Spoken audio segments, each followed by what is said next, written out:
Alhamdulillahirabbil alamin. Assalatu wassalamu ala asyrafil anbiya'i wal mursalin wa ala alihi wa sahbihi ajma'in. Amma ba'd. Bapak Ibu jamaah subuh rahimakumullah, marilah kita senantiasa mengucapkan Allah Subhanahu wa taala seraya bersyukur atas segala nikmat yang Allah Subhanahu wa taala limpahkan kepada kita. Mudah-mudahan kita semua dijadikan oleh Allah Subhanahu wa taala hamba-hambanya yang pasti bersyukur. Salawat dan salam kita sampaikan pada baginda Rasulullah Muhammad sallallahu alaihi wasallam. Allahumma shalli ala sayyidina Muhammad wa ala ali sayyidina Muhammad. Bapak Ibu rahimakumullah, kita masih melanjutkan kajian kita tentang ahkamul janaiz. Hari ini kita akan membahas beberapa hal terkait dengan apa yang bisa kita lakukan setelah orang meninggal dunia. Bapak Ibu rahimakumullah, kewajiban kita terhadap mayit yang terakhir adalah menguburkannya. Sudah kita bahas pada pertemuan sebelumnya, dan kita akan lanjutkan dengan apa yang sebaiknya kita lakukan setelah kita menguburkan mayit. Ini dijelaskan istighfar doa ilal mayyit ba'da faraghi min ad-dafn. Kita disunahkan untuk berdoa untuk si mayit setelah selesai menguburkannya. Jadi setelah selesai dikuburkan, kita tidak disunahkan untuk langsung meninggalkannya, tapi sebaliknya disunahkan untuk mendoakannya dan juga memohonkan ampun kepada Allah Subhanahu wa taala untuk keselamatan mayit di dalam kubur. Kita berdoa agar Allah Subhanahu wa taala memberikan ampunan kepadanya, memberikan kemampuan untuk menjawab pertanyaan-pertanyaan malaikat di dalam kubur.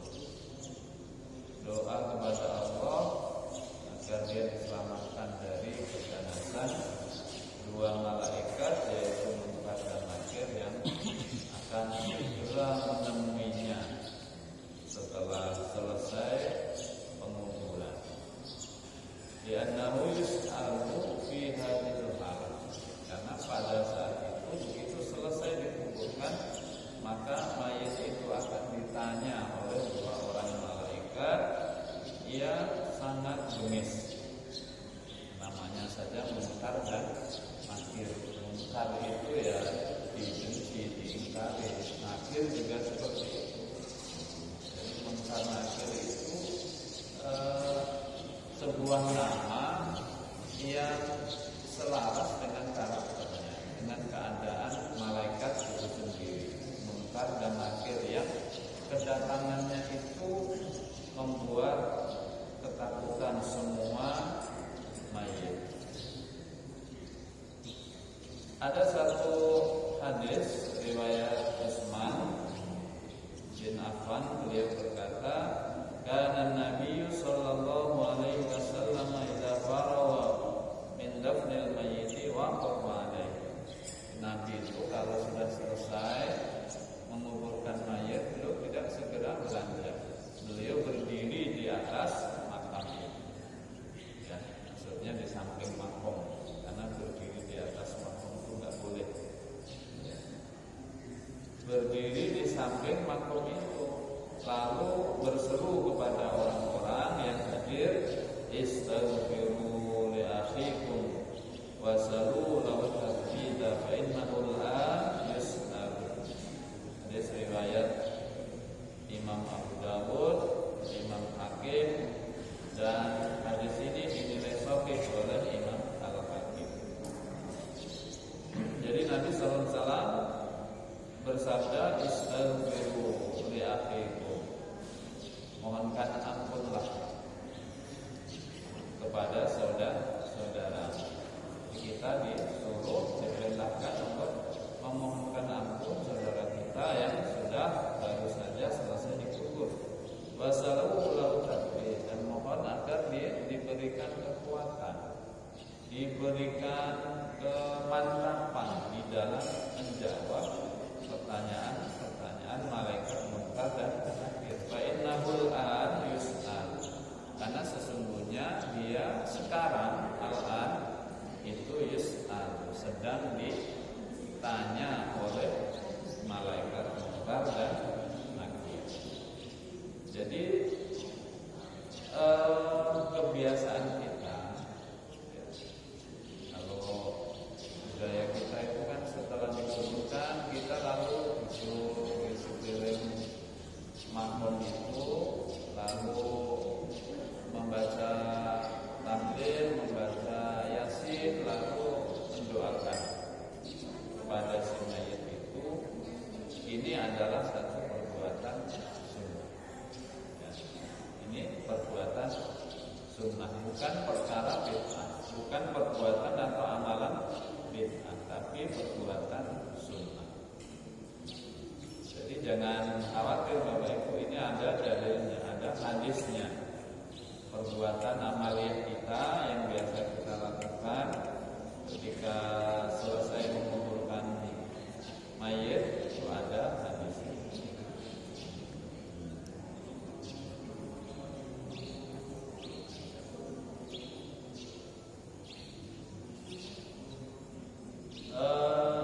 Diriwayatkan juga dari Ruzain dari Ali bin Abi Thalib karramallahu wajhah, annahu kana idza farawa min dafnil mayyit qala. Sayyidina Ali karramallahu wajhah juga kalau selesai menguburkan mayit, beliau berdoa, Allahumma hadza 'abduka, ya Allah, ini adalah hamba-Mu. Kenapa disebut ini hamba-Mu? Ini adalah satu kalimat yang dimana kita merendahkan diri kita di hadapan Allah Subhanahu wa Ta'ala. Kita ini hamba-Mu, saya ini hamba-Mu, dia ini hamba-Mu ya Allah. Artinya jangan Engkau siksa. Ini anaknya, sama dengan kalau kita, ini anakku. Dan seorang ayah tidak akan menyiksa anaknya. Demikian juga kalau kita katakan Allahumma hadza 'abduka, ya Allah ini hamba-Mu, maka Allah tidak akan menyiksa hamba-hambanya. Nazala bika, dia datang kepadamu, anta khairu manzulin bihi, dan engkau adalah sebaik-baik tempat menghadap. Waghfir lahu, maka ampunilah dia, wa wasi'mat lahu, dan lapangkanlah kuburnya. Jadi kita disunahkan berdoa kepada si mayit. Ini hadis diriwayatkan oleh Imam Baihaqi dengan sanad yang sahih. Ibnu Umar juga mensunnahkan membaca awal surat Al-Baqarah dan akhir surat Al-Baqarah.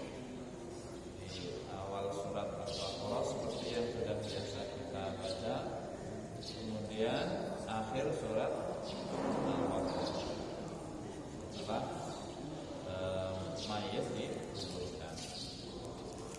Bapak Ibu rahimakumullah, di samping itu kita juga disunahkan mentalqin mayit setelah dikubur. Ya, mentalqin mayit setelah dikubur. Istahabba ba'du ahlil ilmi wa syafi'i ay yulaqqana al-mayyit ba'da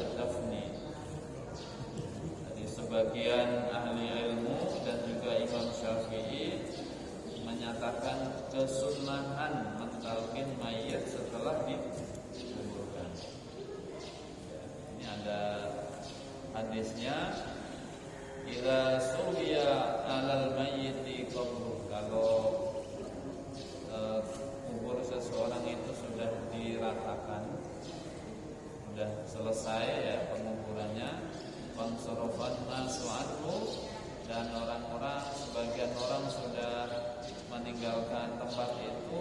Kanu yastahibuna, mereka mensunahkan ayyuqala lil mayyiti inda qabrihi, dikatakan kepada si mayit di samping kuburnya, inda qabrihi ya fulan, qul wahai fulan, katakan la ilaha illallah, katakan la ilaha illallah, asyhadu an la ilaha illallah, salatan marrat, 3 kali. Ya fulan, wahai fulan, qul rabbi Allah. Kalau ditanya man rabbuka, maka jawabnya rabbi Allah. Ini kita bimbing, kita tuntun mayit itu untuk menjawab pertanyaan-pertanyaan malaikat itu dengan benar. Ya. Kenapa perlu dibimbing? Karena memang ketika seseorang masuk ke dalam kubur itu dia masuk ke satu dunia yang belum pernah dia masuk ke dalamnya. Kalau kita datang ke satu tempat di dunia ini, yang tempat itu belum pernah kita datangi, kita pasti bingung. Kita bingung. Ya. Kita ke satu tempat yang sudah sering saja, kalau agak lama kita nggak ke sana, kita sudah bingung. Apalagi ini tempat belum pernah kita datang ke sana sama sekali, maka ada kekhawatiran, ketakutan, ya. Dan di sana bukan untuk bersenang-senang, di sana itu untuk menghadapi keganasan malaikat Munkar dan Nakir. Maka itu suasana ketakutan itu pasti luar biasa. Orang kalau dalam ketakutan dia bisa saja potensi salahnya menjawab itu sangat besar. Karena itu dibimbing, mayit itu dibimbing. Qul rabbi Allah. Kalau ditanya malaikat marbuka, katakan rabbi Allah, Tuhanku adalah Allah. Wa dini al-Islam. Kalau ditanya wa ma dinuka, dan apa agama, maka katakan agamaku adalah agama Islam. Nanti kita bimbing, kita talqin mayit. Wa nabi Muhammadun sallallahu alaihi wasallam. Kalau ditanya siapa nabimu, man nabiyuka, maka katakan nabiku adalah Muhammad sallallahu alaihi wasallam. Dan ini banyak sekali Bapak Ibu redaksi talqin ini. Ya, satu dengan yang lainnya saling melengkapi. Jadi disunahkan setelah dikubur itu kita doakan, kemudian ditalqin. Ini adalah amalan sunnah. Ya. Dan ini bukan hanya terdapat di dalam mazhab Syafi'i pendapat ini, Bapak Ibu. Di dalam mazhab Hambali juga ada pendapat yang sama. Ya. Kalau Bapak Ibu nanti sempat baca di dalam kitab Ar-Ruh, kata karya Ibnu Qayyim al-Jauziyah, di sana dijelaskan secara panjang lebar. Beliau mengatakan bahwa talqinul mayyit ba'da dafn, mentalqin mayit setelah dikuburkan, ini diamalkan oleh para ulama dari generasi-generasi terdahulu sampai sekarang. Dan itu kata beliau sudah cukup menjadi bukti akan kesunahan mentalqinkan mayit.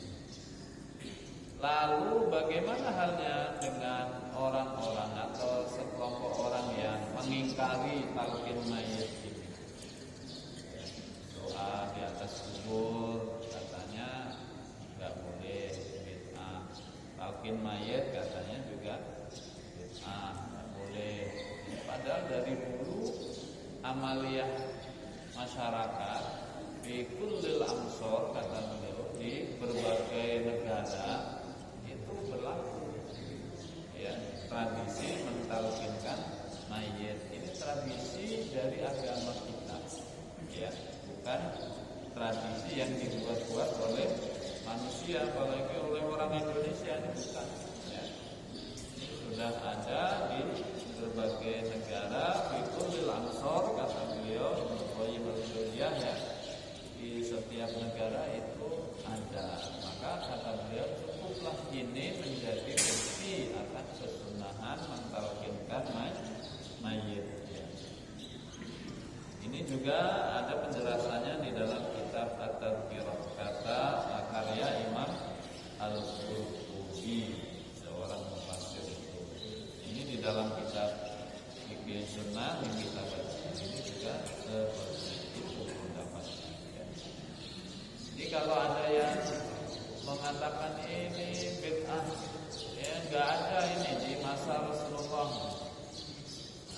Bapak Ibu, kalau di dalam kaidah hukum Islam itu perbedaan pendapat itu tidak boleh diingkari. Kalau ada perbedaan pendapat itu nggak boleh diingkari. La yunkaru al-mukhtalafu fihi wa innama yunkaru al-mujma'u alaihi. Ya. Yang boleh diingkari, ditolak itu kalau pendapat itu bertentangan dengan ijma. Ya. Kalau bertentangan dengan ijma. Tapi kalau ada perbedaan pendapat, maka perbedaan pendapat itu harus dihargai, nggak boleh ditolak. Ya, tidak boleh ditolak. Jadi ini bagian daripada sarwatul fikih, kekayaan atau khazanah fikih kita. Berbeda-beda, semuanya ada dasarnya, semuanya ada dalilnya. Makanya kita juga nggak boleh menyalahkan orang yang tidak mau talqin.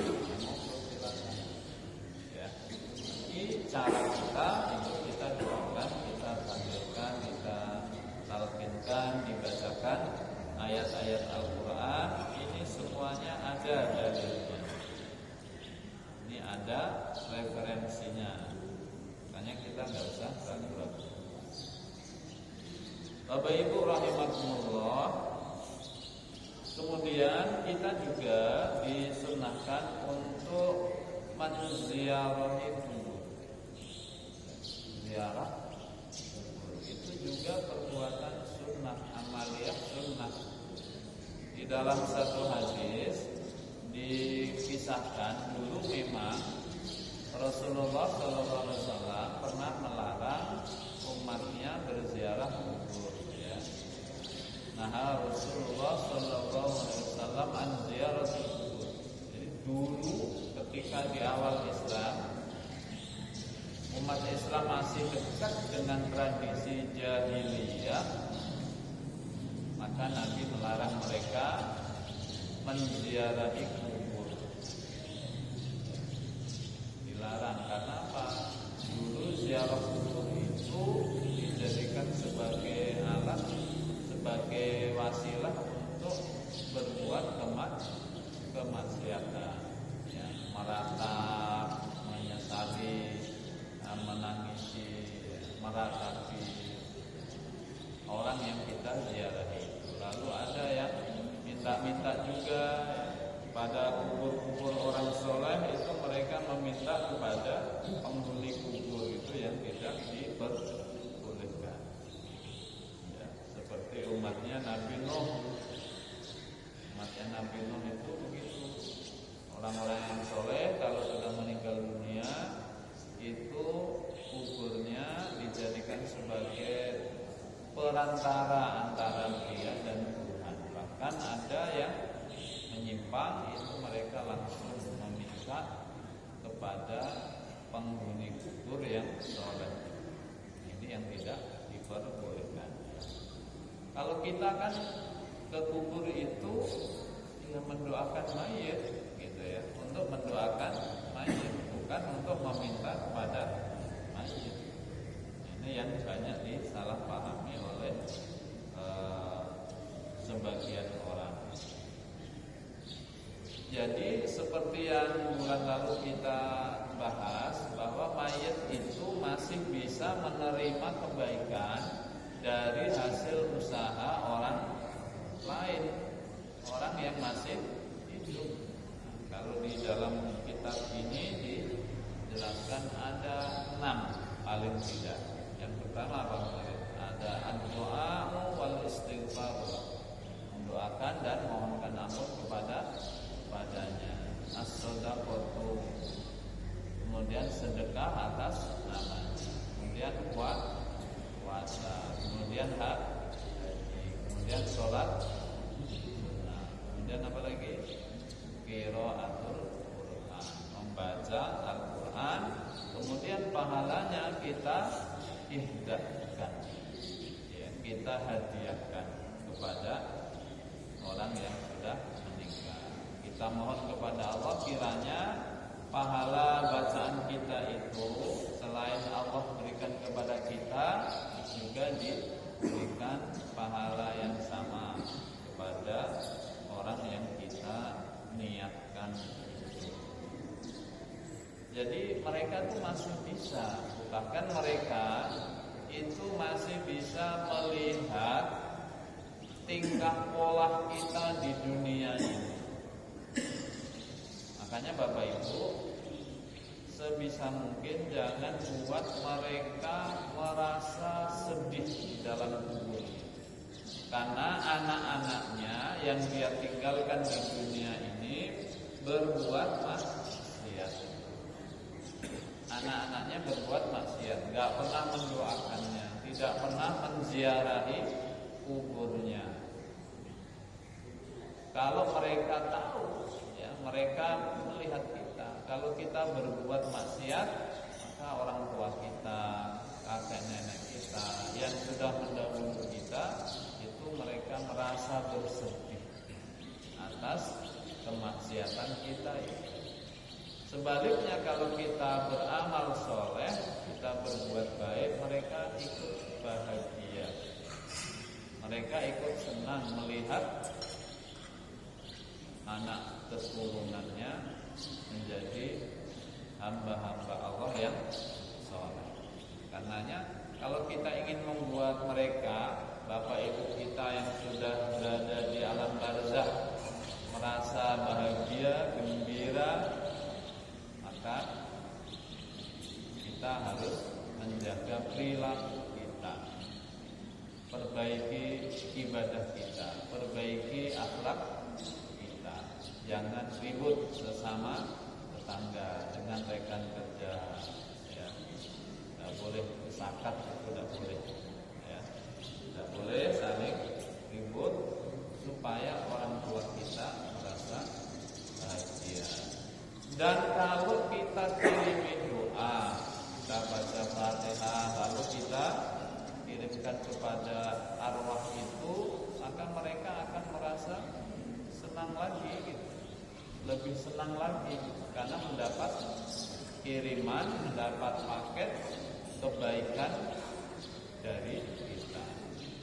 Sama kira-kira itu, ya, ilustrasinya itu kalau kita di dunia dapat paket dari anak kita yang tinggal di tempat jauh dari kita, yang ngirimi sarung misalnya pas lebaran, itu kita senang. Atau kita ziarahi kita, mereka juga merasa senang. Maka jangan lupa jaga perilaku kita kalau kita ingin membahagiakan kedua orang tua kita yang sudah tiada. Kemudian juga kita disunahkan untuk berziarah kubur. Ziarah kubur. Mereka itu kalau kita datang saja itu sudah merasa bahagia. Mereka datang itu sudah senang. Kita datang itu mereka sudah merasa senang. Apalagi kalau kita lalu membaca Al-Quran, tahlil, ya, membaca Yasin, baca surat-surat lain, lalu kita doakan, kita hadiahkan pahala itu kepada mereka, maka mereka akan lebih sejahtera lagi. Ya, mereka lebih sejahtera lagi. Dan Bapak Ibu, di dalam kitab Ar-Ruh, kata karya Ibnu Qayyim al-Jauziyah itu dijelaskan bahwa mereka itu setiap sore Kamis setiap sore Kamis itu menanti kedatangan kita. Jadi mereka menunggu di alam barzahnya itu, di kuburnya itu, menunggu anak cucunya yang akan menziarahinya. Kalau ada yang datang, gembira sekali. Kalau kita bacakan surat Al-Quran, lalu kita hadiahkan, lebih senang lagi. Dan itu terus mereka akan tetap berada di pintu kubur itu sampai Sabtu pagi. Ya, nanti bisa dibaca di dalam kitab Al-Quran. Sabtu pagi kalau nggak ada juga yang datang anak cucunya, nggak ada yang menziarahi, maka mereka kembali ke tempat mereka dalam keadaan kecewa. Makanya budaya tradisi berziarah kubur itu adalah bagian daripada tradisi beragama kita yang ada landasan hukumnya. Kita memang disunahkan, diperintahkan oleh Rasulullah untuk menziarahi kubur. Di samping untuk membahagiakan para arwah itu, ada juga manfaatnya buat kita agar kita selalu ingat akan kematian. Karena suatu hari kita juga akan mati. Makanya kalau kita mau nanti suatu saat ketika kita meninggal diziarahi, dihadiahi Fatihah, didoakan, diistighfarkan oleh anak cucu kita, ya kita mulai dari sekarang. Ya, kan hukum sosialnya seperti itu. Jadi kalau kita nggak pernah atau jarang mendoakan kedua orang tua kita, menziarahi kubur orang tua kita, menghadiahkan Fatihah dan semacamnya kepada mereka, maka nanti anak-anak kita juga akan meniru dan mencontoh kita. Ya. Anak-anak kita itu akan mencontoh apa yang kita lakukan. Mereka mungkin tidak mengatakan, tapi mereka mengamati. Anak-anak kita itu mengamati apa yang dibuat oleh kedua orang tuanya. Ya. Makanya beri mereka contoh yang baik, agar nanti anak-anak kita juga tahu apa yang harus dilakukan kepada kita saat kita sudah meninggal dunia. Kemudian Bapak Ibu dalam berziarah itu, jadi tidak ada ceritanya ya orang mati itu begitu mati selesai itu enggak. Yang selesai itu kan jasadnya, ya jasadnya, rohnya itu tetap hidup dan punya kemampuan untuk melihat kita, merasakan bahagia dan gembira. Ya. Jadi inilah hebatnya Islam itu tidak menjadikan kematian itu sebagai pemisah, pemutus amal kebaikan, pemutus silaturahmi antara orang yang sudah meninggal dengan orang yang masih hidup. Masih mereka tetap bisa berkomunikasi, tetap bisa berhubungan melalui tadi doa, istighfar, ya hadiah, amalan-amalan tertentu dan seterusnya. Jadi kita disunahkan untuk berziarah kubur, di samping untuk kebaikan mayat juga untuk mengingatkan kita bahwa pada suatu saat nanti kita akan sama dengan mereka. Kita membutuhkan, ya. Di dalam satu hadis itu dikatakan, ya, bahwa seseorang yang berada di dalam kubur itu seperti orang yang tenggelam. Mal mayyitu fi qabrihi illa kalgharik. Jadi keadaan mayat di dalam kubur itu seperti orang yang hanyut tenggelam di dalam air, ya. Ya, yang tadiru, yang mereka itu apa? Menunggu-nunggu anak cucunya yang akan datang untuk menyelamatkan Jangan kemudian saya kan sudah soleh, saya kan nggak butuh doa dari anak-anak cucu saya. Nah itu nggak perlu, karena di dalam kitab ini dijelaskan bahwa Dhautul Qabri, himpitan kubur, himpitan kesulitan alam kubur itu juga akan berlaku bagi orang-orang yang soleh.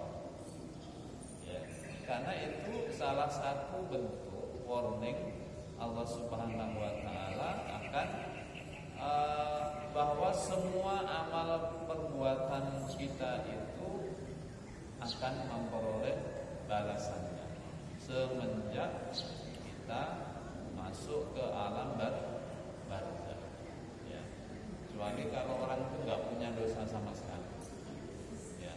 Kalau masih ada dosanya, maka masih akan ada himpitan di alam kubur. Makanya kita sering diajarkan oleh Rasulullah SAW untuk bermohon kepada Allah Subhanahu wa Ta'ala diselamatkan dari azab kubur. Jadi azab kubur itu ada. Allahumma inni a'udzubika min adzabil qabri wa min adzabil nar. Ya Allah, aku mohon perlindungan kepadamu dari siksa kubur.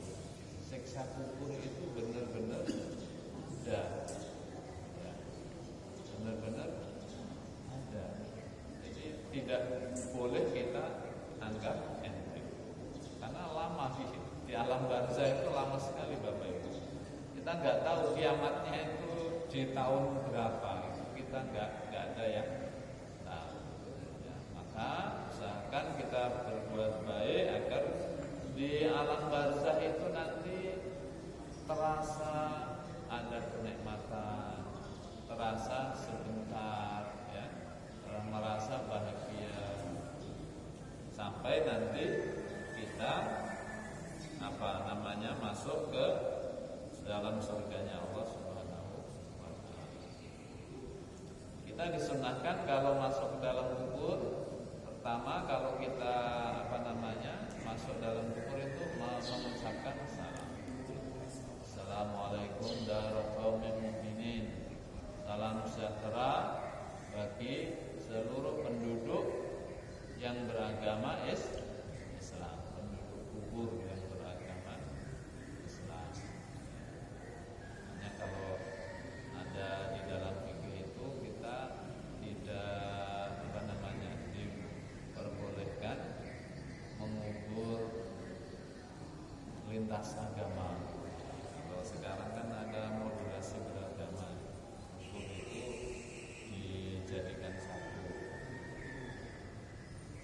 Karena mereka itu saling terganggu ya. Kalau di sebelah kubur kita itu dihajar malaikat teriak-teriak, kita tuh ikut terganggu. Kemudian kalau sudah sampai di makam yang kita tuju, Bapak Ibu, kita itu mengucapkan salam. Assalamualaikum ya Abi ya Umi. Salam sejahtera untukmu wahai Bapak dan Ibuku. Kita menghadap, jadi kita membelakangi kiblat. Posisi kita itu menghadap ke mayit dan membelakangi kiblat. Selama membaca Al-Quran, baca tahlil, itu posisinya seperti itu. Kemudian nanti saat doa kita berubah posisi. Ketika mau berdoa menghadap ke arah. Jadi di dalam kubur itu kita tidak boleh duduk, tidak boleh duduk di atas kubur. Tidak boleh melintasi kubur, melangkahi kubur nggak boleh. Kalau di situ ada tandanya, kalau kita kan ada patoknya itu ya, ada patoknya di atas dan di bawah, di arah kepala dan kaki. Itu juga nggak boleh kita jadikan sebagai sandaran. Ya, habis ziarah atau habis kerja di bersih lalu Penyandang di patok itu tidak diperbolehkan. Kemudian membangun itu juga tidak diperbolehkan.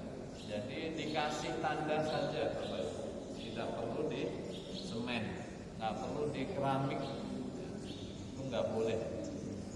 Jadi sunnahnya itu diberi tanda.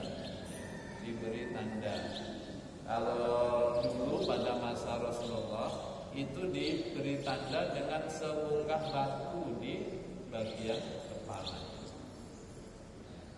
Kalau kita, budaya kita itu dua, di atas dan di bawah, untuk memberi tanda kepada orang yang lewat supaya tidak melangkahi kubur itu. Maka dibuat dua, atas bawah.